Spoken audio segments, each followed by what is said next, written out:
If you are unaware, Sony has pivoted away from the typical model number and letters kind of thing, like the A90J, HT-A7000, and HT-A9 for that matter.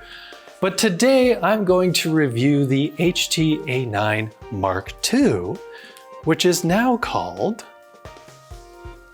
the BRAVIA Theater Quad. That's right, it has the elegant British spelling of theater. But does the elegant spelling mean that it is bridging the gap between soundbar and traditional AVR surround sound system? Well, let's talk about it. Today's video is sponsored by Crutchfield. Did you know that aside from the obvious winter holiday shopping season, the next busiest time for Crutchfield is right now leading up to Father's Day?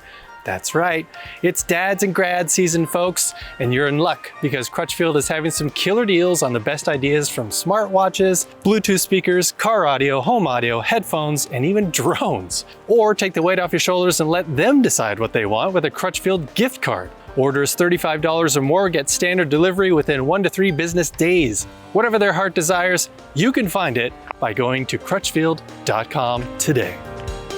If you haven't seen it yet, I do have a separate unboxing video I posted, and in that video I obviously go over the contents within the box, but also the setup with the BRAVIA Connect app. So check that out if you want to know more about those details as well. One thing I mentioned in the unboxing video is that I wanted to wait until Sony sent me one of their new BRAVIA TVs because I wanted to test out the acoustic center sync feature. But then I watched Andrew Robinson's review on this speaker system, and that changed my tune a bit. Since he mentioned the timbre and the quality of his speakers that are built into his X90L TV did not match the sonic qualities of the BRAVIA Theater Quad. And if you haven't yet, I encourage you to watch his take on this BRAVIA Theater Quad as well. Although by the view count that his video has already amassed in this short amount of time, it looks like a lot of you watching this review have probably already watched his review anyway. So with that, I do say thanks for tuning into my take on the BRAVIA Theater Quad. But Sony has promised to send me one of their latest 2024 TVs, most likely the BRAVIA 7 or perhaps even the BRAVIA 8 OLED TV, which may be a different story when using the acoustic center sync, since Sony does claim that the speaker tech in particular in their new line of BRAVIA TVs has been improved, especially with their new Voice Zoom 3. So with that being said, I will most likely have a quick supplemental review coming soon, updating you all on if the acoustic center sync is well worth getting a Sony TV paired with the Theater Quad in 2024, which will be set up in my dedicated theater space. So stay tuned. Now, unfortunately, with several requests from my Sony contact to let me review the HT-A9, I actually never got one in hand. So I can't objectively compare the new Theater Quad to its predecessor. Nor have I gotten a taste of Samsung's flagship Q990D system, which I would still love to review at some point given that I have a Samsung TV with which I can test out their Q Symphony feature. But I have reviewed the Nakamichi Dragon 11.4.6 surround sound system, so I will tell you my thoughts on that comparison later on in the video. Such a tease, I know. To officially kick things off, let's go over some specs, shall we? You may have noticed in the unboxing video that the back of the control box has no optical input whatsoever. So those with older TVs without HDMI ARC or eARC inputs are, well, out of luck. With this decision, Sony seems to have taken a page out of Sonos's playbook since their Beam and ARC soundbars also only connect to a TV via HDMI, with the exception of the Sonos Ray, which only supports optical, to keep costs down. But it makes sense with a flagship system like the Theater Quad, Sony would expect those wanting to purchase it to be equipped with more up-to-date components. But the control box itself does support a whole host of other wireless connections, such as Wi-Fi, Bluetooth 5.2, Apple AirPlay 2, and Spotify Connect for some seamless music streaming, including support for audio formats such as SPC, AAC, and even LDAC. And since this is a Sony product who are behind next-gen gaming consoles like the PS5, of course the Theater Quad also supports the latest in audio and video tech such as 8K 60Hz and 4K 120Hz video, HDR including Dolby Vision, VRR, and ALLM, not to mention both Dolby Atmos and DTS:X immersive audio support, boasting a total power rating of just over 500 watts. But let's not forget, it's one of the very few wireless systems out there that also supports IMAX Enhanced. Yes. Another thing I will be testing when I get that mystery Sony TV in my theater is the new streaming IMAX Enhanced audio codec that is currently available on select Disney Plus titles as of May 15th, 2024. Now, as of late, I don't normally do this in my videos, but you might want to hit that subscribe button if you haven't already, if you're interested in those upcoming reviews. Just say.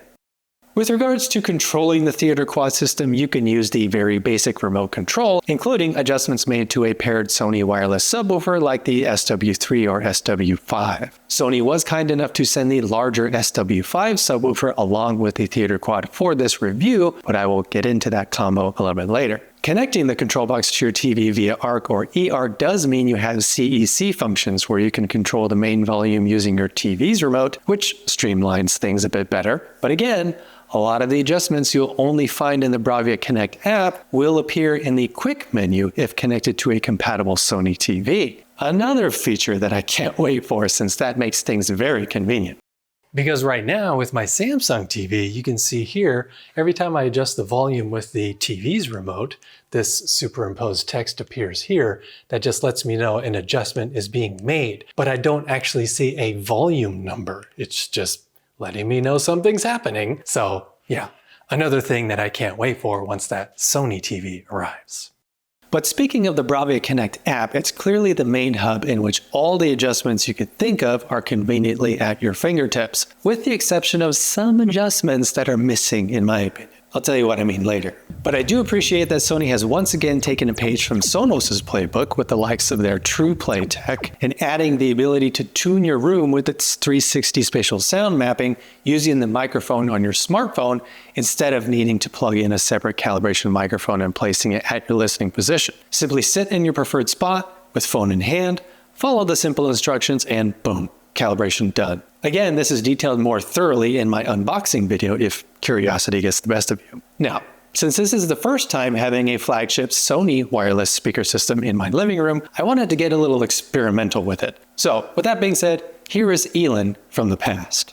All right, just a little bit of experimentation that I want to do because Sony still claims that you can basically have these speakers anywhere, and their 360 spatial sound mapping technology will be able to assess where those speakers are and still give you an immersive audio experience, including the center channel being in the center of the two front speakers. So as you can see right now, the front speakers are just chilling on the mantle. I'm just going to put one of them down to more ear level since my TV is up pretty high. And then I'm going to rerun the calibration and see how it goes. But then I'm going to use this, the Spatial Audio Calibration Toolkit, and have the callouts just try and determine when it calls out the center channel, if it does indeed sound like it's in the center. So I'll do a few of these experiments, making the speakers wider or narrower or up and down, whatever. So yeah, let's just go ahead and put this one down on the speaker stand down here. Yeah, kind of like how I have the surrounds towed in a little bit.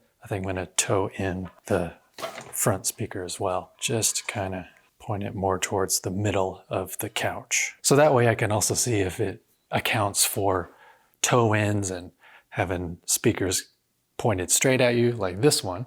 This one's still just pointing straight out. It's not towed in at all. So with all these variations, I want to see just how good the 360 spatial sound mapping is. And just so you're aware, every time I redo the 360 spatial sound mapping optimization step, the calibration, if you will, it asks me how far away the subwoofer is, and that's always going to stay the same. I don't think I'm going to change the subwoofer position. But after I do that, it also asks me, what is your TV's position relative to the speaker? So it gives you the option close to the left speaker, centered, or close to the right speaker. And since that right speaker is right next to the TV, I'm going to say it's closer to the right speaker. So just so you know, that's part of the deal. Let's do some calibration. Okay, so that's done. Now let's pop in the Spatial Audio Calibration Toolkit. Front left. Center. Front right. All right. It honestly sounded like when he said center, it sounded like it was coming out of the right front speaker. Obviously, because the front left was lower and further away from the TV, it sounded like it was where it should be. Yeah, but as soon as he said center, it honestly sounded exactly the same position-wise as when he said front right. So what I think I'll do is I'll change the speaker placement option again to just say that the TV is in the center and it's not closer to the right. Maybe that kind of changed things. We'll see. Okay, we're recalibrated. Once again, I told it that the TV was exactly in the center of the two speakers to see if that helps. So let's do the call outs once again. Front left. Center. Front right. Honestly, the imaging was way better. Like when he said center, it sounded more like it was coming from the TV, even though the TV itself is obviously right next to the right speaker. It's kind of interesting that that's an option, but it made it worse, being more accurate to the actual position of the speaker. So interesting. In fact, I'm going to do some periodic pink noise, which is also on the disc. Just play that through the center speaker and we'll see where it sounds like it's coming from. All right. Yeah, there's definitely 3 distinct positions when playing periodic pink noise through the left phantom center and right.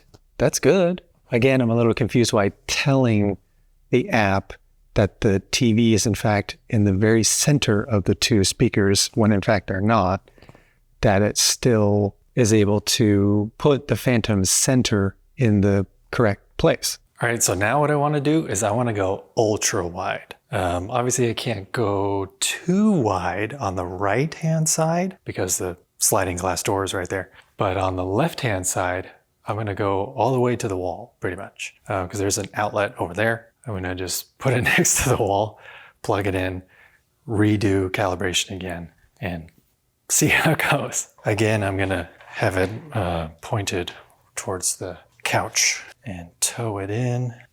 Yeah, something like that. And just bring this one down here next to the subwoofer. And again, point it towards the center of the couch. Maybe? Let's double check. Yeah, that's pointing at me, that's pointing at me. Cool. So maybe it'll also help the fact that they're on the same level. One's not higher than the other. Although, even when this one was up here, it still kind of sounded like the center was coming around here. Because that one especially is probably going to be way wider than is optimal or most people are going to want to go, you know? But I want to push it to its limits. So here we go. And once again, the step where it asks me, what is your TV's position relative to the speakers? I'm still going to just leave it center. I'm not going to say it's closer to the left speaker or closer to the right speaker. I'm just going to leave it in center because that seems to calibrate it more accurately. All right, let's do some call outs. Front left. Center. Front right. Pretty good. It's not exactly sounding like it's coming from the center of the TV, but it definitely has its own phantom position rather than sounding more like it's coming from the left or more like it's coming from the right. It's definitely trying to get some sort of phantom image. Now I'm going to play some pink noise and see kind of more accurately where it sounds like it's coming from. All right, so when I played pink noise through the left, center, and right, clearly it was coming from the left. Clearly it was coming from the right. And yeah, I wouldn't say it was like a very distinct center image, like pinpoint image. It was more just, I could hear the pink noise coming from both speakers. So it was just kind of like this very broad center image. So not the most accurate. I think I'm going to do one more kind of extreme position, and I'm going to put the right front speaker on top of that cabinet up there, just so we have ultra wide on the left and very high on the right. Yeah, that's pointed at me. All right, so I'll keep it there. Run calibration again. All right, let's do callouts. Front left. Center. Front right. It was pretty good.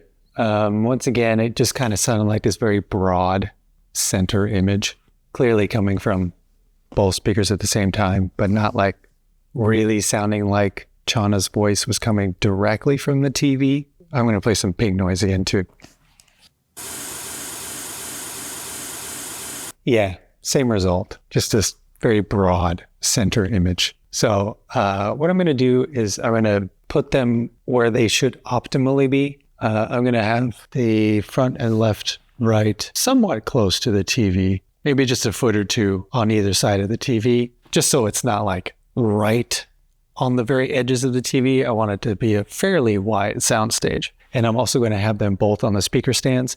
Even though my TV is very high, I still want to have just all the speakers on the same plane because I think that's how this system works best. Again, like I said, Sony claims that you can mix and match and put them all over the place, but at least from what I'm hearing, as far as like detailed pinpoint accuracy, they all kind of need to be roughly on the same plane and different positions not varying too wildly outside of things being as mathematically balanced as possible. So you're going to want to try and get the distance between the TV and your front speakers fairly equal. Same thing with the surrounds. So let's set that up. Okay, call outs. Front left. Center. Front right. Yeah, it definitely helped. The more you can have the front left and the front right equidistant on the same plane, you're going to get the best center phantom image. One other thing I want to experiment with though, real quick, within the sound settings, you can also choose the height of the sound field, which actually does kind of make a big difference depending on how your living room is set up or how high your TV is. So since I currently have the speakers all on the same plane because they're all on speaker stands that are exactly the same height, but my TV is a lot higher than the speakers. So as far as the option of height of sound field is concerned, I had it on default because you can set it from default or lower or higher. So I'm going to set it to higher and see if it elevates that center channel to sound more like it's coming from a TV that is higher than the speakers, because I believe that is the whole point of this particular feature. So let's check it out. Hi. Hello. Front left. Center. Front right. All right. Yeah, honestly, I think the whole feature of telling the sound field to be high or default or low, it really just focuses on where your TV is. When Chana was calling out front left and front right, it sounded like they were coming out of the speakers themselves, ear level. But when he said center, I mean, I don't know if it's just placebo because the TV's there, but it sounded like it was coming from the TV. When I was running pink noise just out of the phantom center channel, yeah, it honestly sounded like the phantom center channel was shifting every time I switched it from high sound field to default sound field to lower sound field. Like it literally sounded like it was moving. So I believe, I guess Sony realizes there's probably going to be crazy people like me that have TVs up high above their fireplace. Because when I first tested this out, I had, the speakers way up on light stands so that the speakers themselves could be in line with the TV. I figured that would probably be the most optimal way to do it. But it turns out if you just tell the app to have the sound field in its high position, that it lifts the center image so that it sounds like it's coming from the TV. It doesn't really sound like it's lifting the front left and front right. It's just the center. Wild, right? So that's pretty cool in a situation like mine. Now I can have these speakers all ear level, but still sound like the dialogue is coming from the television. But yeah, these experiments have opened my eyes. But if you're in a situation like mine, where you have to have your TV above the fireplace because there's no other place to put it, Sony's got your back, apparently. Pretty cool. Okay, one other thing to note is that this system, obviously because it doesn't have discrete height channels that you can stick up on the ceiling or something, it's just relying on audio bouncing off of the ceiling to create that dome and have your Atmos and DTSX track be more immersive. But one thing I noticed, again, because of the spatial audio calibration toolkit, but when I did the callouts for 5.1.4, every time it did a call out for one of the height channels, I could hear Chana's voice in both front and rear speakers at the same time. So even though it said front height left, I could hear Chana's voice clearly coming out of the rear height left as well. So obviously it's not completely discrete. The objects that are going to be moving around when you're listening to particular movies, those are all going to be virtual. That's just technically how most soundbars handle Atmos effects anyway. Although I was surprised that that was the case, because I figured before plugging this in and listening to this at all, I figured that they would have discrete front height left, front height right, rear height left, rear height right. But no. So technically this is actually a 5.1.2 system, just so you're aware. As far as like discrete channels are concerned. Now I know once you have all 4 speakers set up that it is going to create this virtual dome. So in theory, it should still be able to have height effects that are supposed to travel from the front to the rear, should still happen that way. Again, I'm going to watch some demo scenes and check that out and see how accurate that is. But just word to the wise, this is technically a 5.1.2 system. Because I will say this, that is one of the most powerful things about the new Sony ES AVRs that came out last year. Or was it the year before?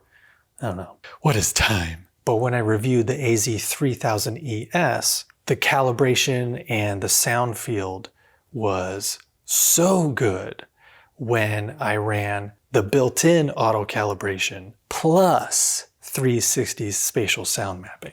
So you've got your practical and your virtual working in tandem to create this huge, very accurate bubble of 3D audio. So I think that's what really sets apart the new Sony AVRs from a system like this, where everything is completely virtual. There is no combination of practical room correction and virtual room correction. It's just virtual. So some may like that, some may not. It's just how it is.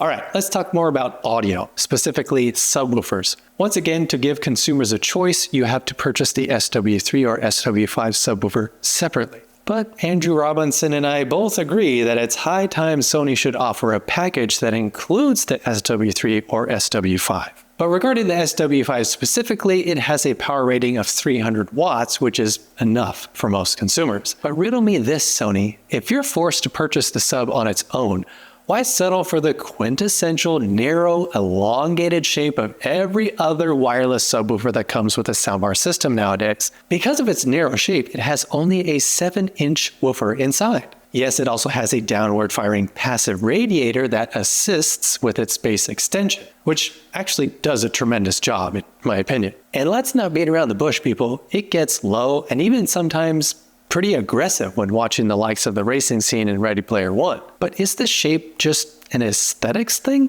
Is Sony once again competing directly with Sonos and their sleek-looking Sub Gen 3, which can fit more easily into narrow spots or become less intrusive because of its shape? Since the SW3 and SW5 are standalone components anyway, why not build a more traditional cube-shaped wireless subwoofer with, say, an 8-inch woofer in the future version of an SW3 and a 10-inch woofer in the SW5 Mark II, for example? You can still have a passive radiator. It can still be wireless. Hell, even SVS subs can become wireless with their SoundPath tri-band wireless adapters. So I know it's not a tech limitation, and a lot of the narrow subs that come with a soundbar system are shaped that way to more easily fit in a box that contains the system in its entirety. Now don't get me wrong, the SW5 does its job very well. but it doesn't hit quite as low as I would hope for, being the more expensive subwoofer option, whose frequency response takes a pretty sudden nosedive below about 35 Hz. And I wouldn't call its performance all that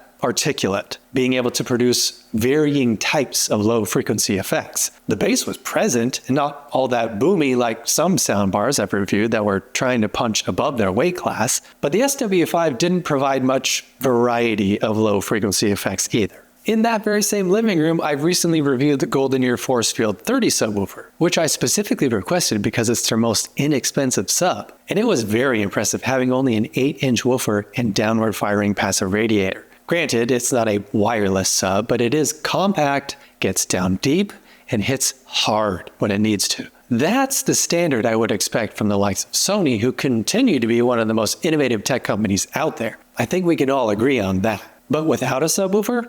Nah. The Theater Quad just doesn't cut it, sorry. It's far too anemic, lacking any low frequency output from the 4 satellite speakers alone. But I do have to praise Sony by giving each of the 4 satellite speakers a dedicated tweeter, mid-range, and bass woofer, along with an upward firing driver for height effects to bounce off your ceiling. And I do like the more neutral gray cloth that's wrapped around these speakers as opposed to a stark black like most audio equipment is these days. And I gotta be honest, my first knee-jerk reaction to the new shape of the satellite speakers made me think, Sony, what are you doing? But I have to say, it's grown on me. It can much more easily be mounted flush on a wall, if that's your preference, not protruding out as much as the cylindrical shape of the HT-A9 speakers. Going back to the 4 separate drivers inside the satellite speakers, one of the standout strengths of the Theater Quad is the Dialog clarity, which is definitely assisted by the dedicated mid-range drivers. My goodness. Do not be fooled by the fact that this doesn't have a dedicated center channel. I don't know how Sony has done it, but this is the best sounding wireless audio system I've heard in that living room when it comes to Dialog, which is saying something in this current era of television where I almost always have to have subtitles enabled. And that's even with the voice mode off. Although I did enable voice mode just to see what it does, and I honestly didn't prefer it. When voice mode was engaged, it was definitely in the slightly unnatural range for me, being a tad too sibilant for my taste. But for those that need some sort of Dialog clarity boost, I think it's safe to say that you'll finally hear Dialog again with the Theater Quad. Elin from the past already mentioned the sound height adjustment feature earlier, but another somewhat hidden feature in the BRAVIA Connect app is the Soundfield setting, allowing you to choose between 360 spatial sound mapping, Dolby Speaker Virtualizer, and DTS Neural X. I do appreciate that these options are available since they are, in my opinion, there for experimental purposes, because your system is only supposed to sound good to your ears. Perhaps when listening to a Dolby mix, it may sound better to you with the Dolby Speaker Virtualizer. And when watching a Blu-ray disc, DTS Neural X may conform better to this system in your listening space. But for me, I was happy as a clam with 360 spatial sound mapping, because out of all 3 of those virtual speaker profiles, I thought Sony's own was the best to my ears. One thing I need to address is that there were some complaints about audio dropouts happening quite frequently with the HT-A9. Sony claims that they have improved wireless connectivity significantly with the Theater Quad, and I have to agree with that statement even though it broadcasts on the 2.4 GHz band like a lot of other modern wireless tech these days. On occasion though, I did experience audio dropouts just for a fraction of a second. But the big caveat here is that was only within the first few seconds when starting up a movie or TV show, and then never again throughout the duration of whatever I was watching. So that very well could be a glitch originating from my Samsung TV or perhaps our Starlink internet connection out here in the country. And even though I got a comment after my unboxing video saying something along the lines of, "Whoa, that's bold of you to put the control box right next to your Wi-Fi router." But as I said earlier, aside from the rare dropouts when first starting a movie or TV show, it performed flawlessly, even placed directly beside the router. So yeah, I think Sony has made some definite improvements regarding dropouts. Now I do need to address one of the flaws of the system, and it is this. While you can adjust the subwoofer and rear speaker volumes independently, you cannot adjust the volume of the heights independently. When I had the front speakers up on the mantle or up on light stands, yes, I got plenty of height effects bouncing around, given the close proximity of the ceiling. But when all 4 satellite speakers were on 36-inch speaker stands, that's a long way for those little upward firing speakers to bounce audio off of those 10-foot ceilings in my living room. With all the speakers at ear level, it seems like you would get the best height effects performance with an 8-foot or even 9-foot ceiling. But a 10-foot ceiling? I wish I could have raised the height speaker volume just a bit, personally. That being said, this system still did a great job while watching Gravity, my favorite Atmos torture test. Even with the 10-foot ceilings, there were moments where I could clearly hear sound bouncing off from above me. But since I know the first 20 minutes of that movie like the back of my hand, I know there should have been more moments like that, like when I watch it in my dedicated theater room. Again, another reason I wish I could independently adjust the height speaker volume.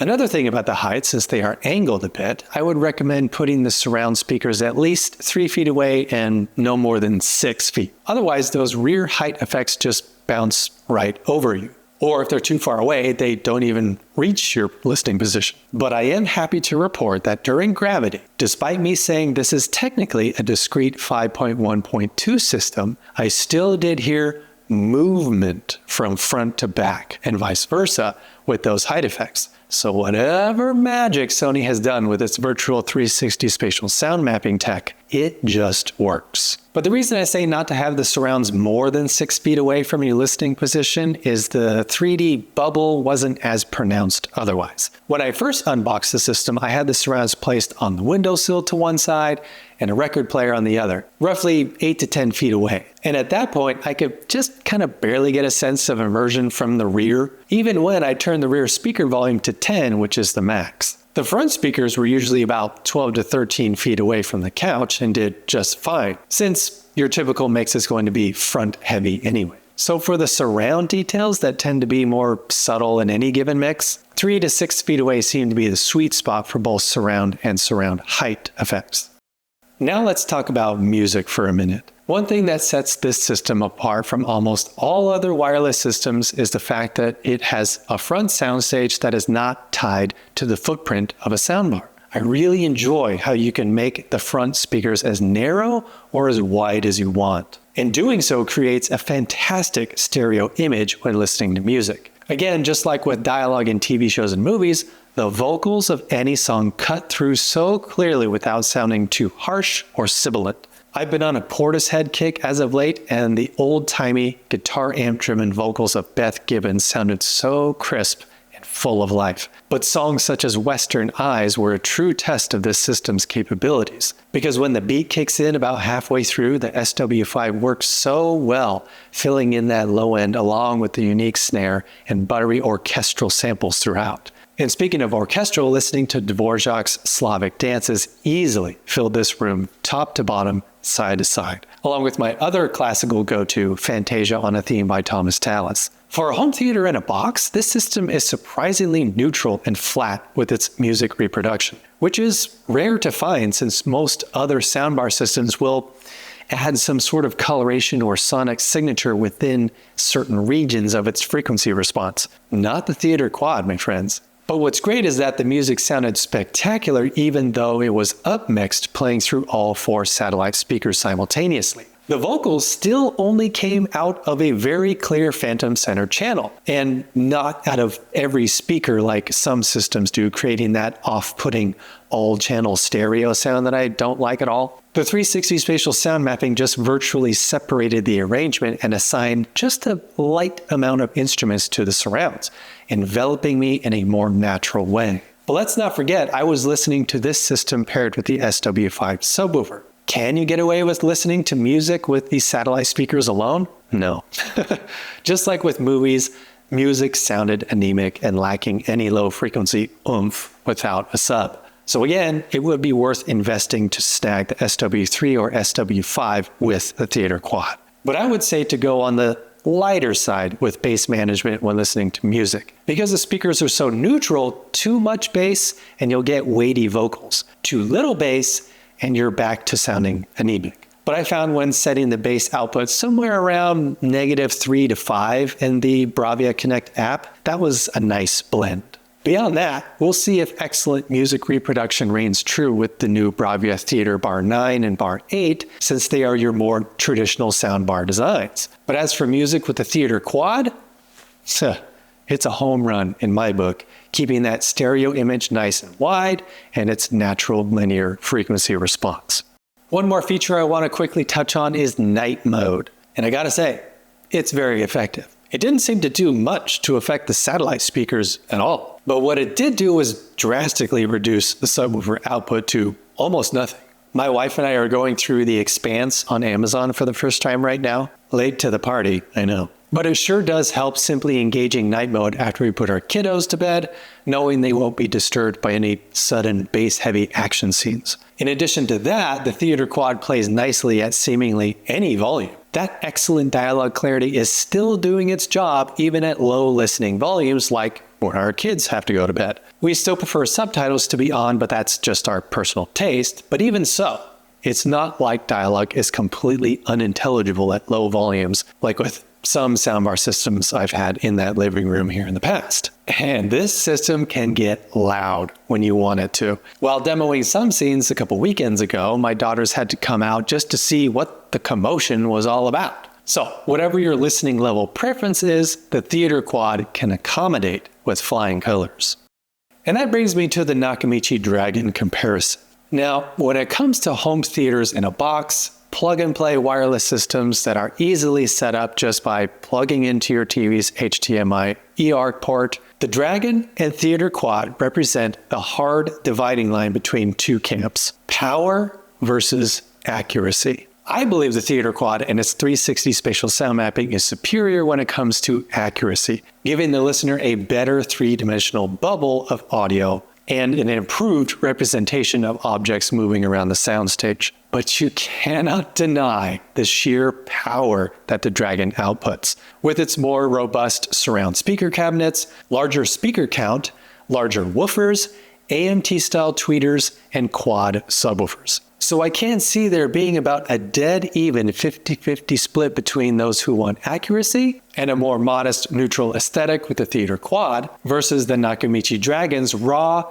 gut punch, bowl you over power with its jet black aesthetic. So I can honestly say that I cannot in good conscience say one is better than the other, since sometimes I want a more accurate Atmos representation like when watching Gravity. When on the flip side, I would rather have the chest rumbling, slap in the face, high octane joyride that the Dragon would provide when watching Mad Max Fury Road, for example. Each has its pros and cons depending on the source material. So I think those two systems are the pinnacle of home theater in a box right now, hands down. Now, do the Theater Quad or Dragon make me want to pack up the 7.4.6 traditional system with discrete height speakers in my dedicated theater? Absolutely not. I will always prefer the ability to fine-tune and nerd out with a traditional system, applying house curves, time aligning my subwoofers with the main speakers, and applying EQ wherever I can to make it sound the best it can in that space. But I am fully aware that I am in the minority there. But the Theater Quad and Dragon are by far the best you can get currently, depending on your taste, to have a truly theater-like experience without having to worry about an AVR or speaker wire. And lastly, just some final thoughts about the Theater Quad. This is the best, most accurate sounding plug-and-play wireless system I've heard in that living room, full stop. And I know for a fact that what it provides is plenty, if not more than enough, for most consumers out there who want to step up their home theater game, since movie theaters still seem to be struggling after the unfortunate box office numbers that Furiosa got in its first weekend. Yikes. The dialogue clarity of the Theater Quad is second to none, and the quick setup now done with your smartphone is going to be attractive to so many people. Is it perfect? Not 100%, but it is close. If I'm being extremely nitpicky, I wish Sony would take a page from Weiss's playbook and just have their wireless tech built into some actual bookshelf speakers so we can have some normal size woofers in there. Why are manufacturers still insisting that they need to stick with woofers around 3 inches in diameter? Give me 5¼ inch or even 6-inch woofers in 4 powered bookshelf speakers wirelessly connected to a control hub. And give me a normal cube-shaped powerful subwoofer that has at least an 8-inch woofer inside. And I know this is a big ask, but I hope I will see the day in which discrete, wireless, high speakers come with a system like this. And just like the mounting kits that come with the Theater Quad, the high speakers can also have their own proprietary mounting harness where you can easily slide them in and out when they need to be charged, eliminating the need to be always plugged into an outlet. Sony already had that going on with the short-lived HT-AX7 system, allowing the two surround pucks to wirelessly charge just by placing them on the main unit. I think those two ideas would be the ultimate next evolution of a wireless home theater system. It's high time we had discrete, wireless, chargeable, ceiling-mounted high speakers instead of still relying on upward-firing speakers to bounce height effects off the ceiling. But until then, the Theater Quad is the best wireless home theater system money can buy in 2024. Or the Nakamichi Dragon, depending on your preferences. Phew! Thank you so much for sticking with me through this in-depth review. Did you think it was a doozy? It sure felt like a doozy while making it. But now it's your turn, ladies and gentlemen. What do you think about the Theater Quad? Is it good enough for your taste? Is it a little too pricey at $24.99 plus the expense of the SW3 or SW5 subwoofer? Let's have a conversation in the comments below. As always, this world is crazy as it is, so it only makes sense to be kind to each other out there. Don't just watch TV and movies, experience them with the stunning clarity and dimension of the Theater Quad. And of course, always be listening.